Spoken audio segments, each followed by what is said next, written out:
کل میں نے کہا تھا نا وصیت کی باپ نے کہ مولانا جب میں مر جاؤں تو اتنے پیسے میری قضا نمازوں کے لیے پڑھا دیجئے گا. مولوی نے بیٹوں کو کہا پیسے دو, بیٹے نے کہا جب باپ نے نہیں پڑھی تو ہم کیوں پڑھائیں. مرنے کے بعد کسی کا کوئی بھروسہ نہیں, اپنی زندگی میں سب کچھ کر کے جا. کہتا میں نے پیسے وہیں رکھے, دروازہ بند کیا, گھر آ گیا. بیوی خوش تھی کہ پیسے لاؤں گا. کہ انصاری پیسے لائے, میں نے کہا نہیں لایا. کہ کیوں نہیں لائے؟ کہ کل مر جاؤں گا, تم ادا کرو گی. بیوی چپ ہو گئی. اس نے کہا اگر تو ناراض ہوتی ہے تو ہو جائے, میں امام زمانہ کو ناراض نہیں کروں گا. اصل رضا رضائے پروردگار عالم ہے.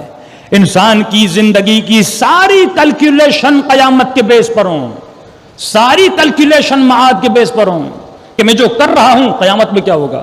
گاڑی لے رہے ہو, گھر لے رہے ہو, شادی کر رہے ہو, اگر دنیا کو دیکھ کر کرو گے تو دنیا یہی کہے گی حسین ہو, بڑی فیملی ہو, مالدار ہو, اسٹیٹس والی ہو. ہاں یہ خیالات ذہن میں آتے ہیں نا, یہ دنیا کے خیالات ہیں. لیکن اب قیامت کو ذہن میں رکھو تو وہی خیال آئے گا جو علی بن ابی طالب کے ذہن میں آیا تھا.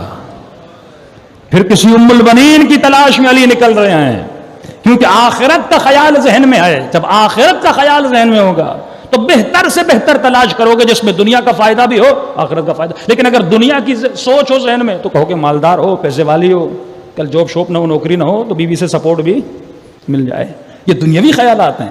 لیکن اگر آخرت کا خیال ہو, باپ اپنی بیٹی کا رشتہ کروانا چاہتے ہیں, دنیا کا خیال ہو, کہے گا سب سے پہلی چیز دیکھے گا مال ہو, دولت ہو. لیکن اگر آخرت کا خیال ہوگا سب سے پہلی چیز دیکھے گا ایمان ہو, خوف خدا ہو, پرہیزگار ہو, متقی ہو. پھر سیکنڈری پہ کیا لاتا ہے, فائنینشلی بھی تھوڑا مضبوط ہو تاکہ میری بیٹی خوش رہے. تو اگر ہماری زندگی کی ساری کیلکولیشن کا بیس اور دھاگا آخرت ہو, نوکری تلاش میں جا رہا ہوں, کون سی نوکری کروں, دنیا کا خیال ہوگا میں اس نوکری کی تلاش میں جاؤں گا جس میں زیادہ سے زیادہ مجھے مال ملے. لیکن اگر آخرت کا خیال ہو, پرائرٹی میری یہ ہوگی کہ وہ نوکری کروں جس سے رزق حلال ملے, شبہہ بھی جس میں حرام کا نہ ہو.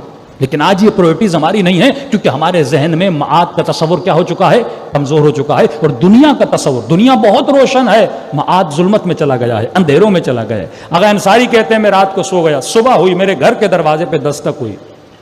جیسے دستک کوئی دروازہ کھولا, میرا ایک شاگرد آیا, تو قبلہ کل میں نے بڑا عجیب خواب دیکھا ہے. اب دیکھیے تعبیر بھی اہل بیت بتا رہے ہیں, یعنی جو آپ کرو گے, اگر تعلق اپنے امام سے رہے گا, اگر معرفت النفس کا علم ہوگا. پہلے وہ آیت اللہ جس کی اندر تھوڑی سی بری عادت تھی, امام نے خواب کے ذریعے سے سکھایا. اب اس نے اچھا کام کیا ہے, مولا خواب کی تعبیر, خواب کی صورت میں آگے سے جواب بھی دے رہے ہیں کہ قبلہ میں نے خواب دیکھا. خواب کے عالم میں کیا دیکھتا ہوں کہ شیطان ملعون ہے, اس کے ہاتھوں میں سینکڑوں رسیاں ہیں, اور دیکھ رہا ہوں سینکڑوں لوگوں کی گلے میں یہ رسیاں بندھی ہوئی ہیں, اور شیطان کھینچ کھینچ کے ان کو لے جا رہا ہے.